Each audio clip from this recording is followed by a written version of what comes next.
Today I'm going to show you how I made these two concrete planters along with their wooden stands. I've seen a rise in these planters in popular modern decor, so I figured I'd try making my own. I put a list of all the tools and materials I use for this project down below in the description. The first phase of this project is creating the concrete planters. For this I used WD-40, duct tape, a 7-inch trowel, and 2 plastic pots, one with a smaller diameter than the other. Start by sealing any holes in the pots. I used strips of duct tape.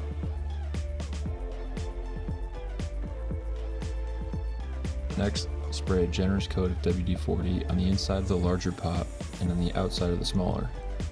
I've seen this used as a method to help with the removal of the plastic from the hardened concrete. I pre-drilled 2 holes, then used 3-inch screws to hold the smaller pot within the larger, creating the mold for the planter.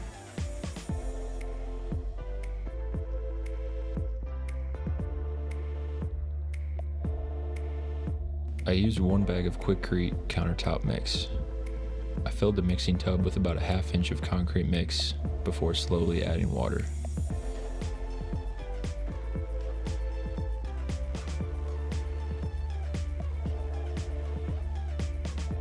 Less is more when mixing concrete.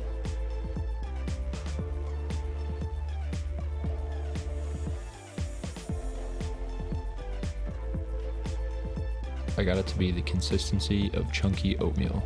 You want it to be fluid, but still moldable.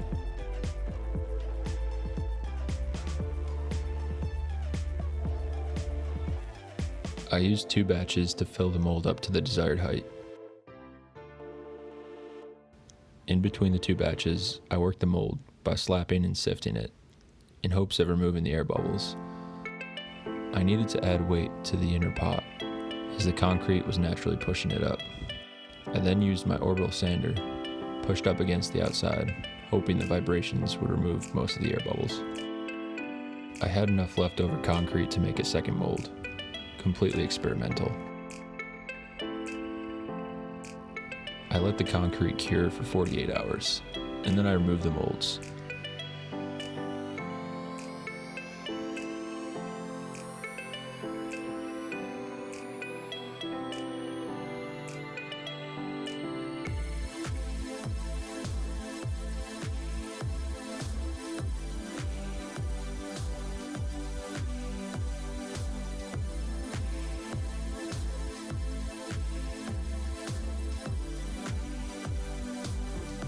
Concrete pots were ready for their plants.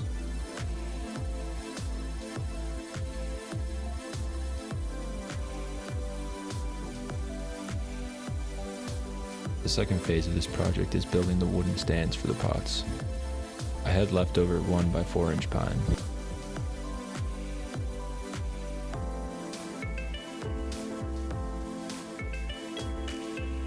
I stripped it down to have 4 legs and 2 intermediates for each stand.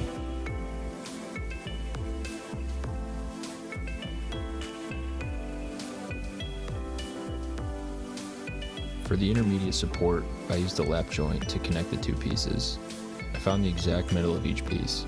I used a depth gauge marking tool to set the depth of my cut, then measured half of the width of each side, 3/8 of an inch. I used a pole saw in order to create multiple cuts.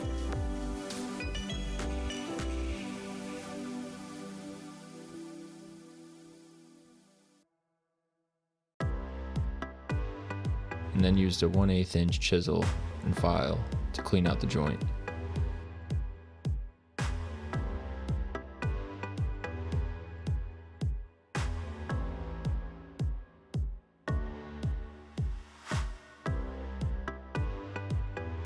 For the bigger pot stand intermediate, I added a wood screw on the underside of the lap joint for added strength.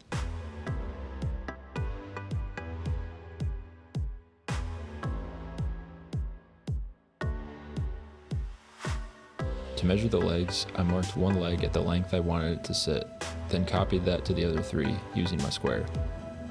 I wanted 1 set of legs to have an angled finish, so I marked out a desired angle and again copied it on the other 3. To join the intermediate cross and legs, I used pocket hole joinery. with 1.5-inch screws.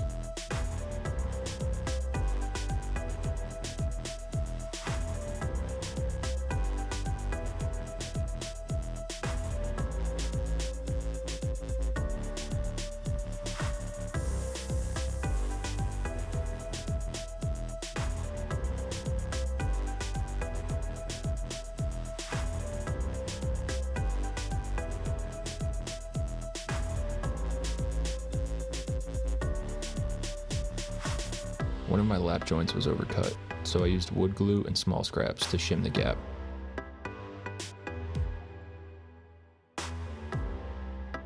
I chose to use Espresso wood stain from Varathane, and used 1 coat of polyurethane to seal the finish. I lined the bigger pot with plastic. I've read that the soil can absorb some harmful things from the concrete. I don't know if this is true, but I did it anyways.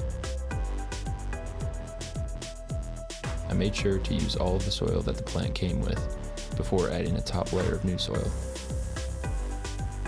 I went with a spider plant and some succulents, but choose whatever best fits you.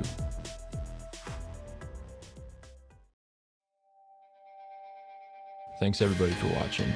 If you have any questions or suggestions, leave a comment. If you end up doing your own DIY planters and stands, let me know. I would love to see them. If you haven't already, drop a like. Subscribe if you want to see more DIY projects like this one.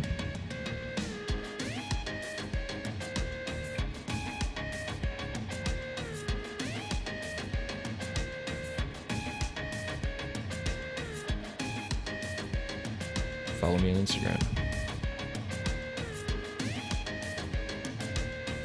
Thanks for watching. Till next time, I'm Mike on Tall Guy DIY.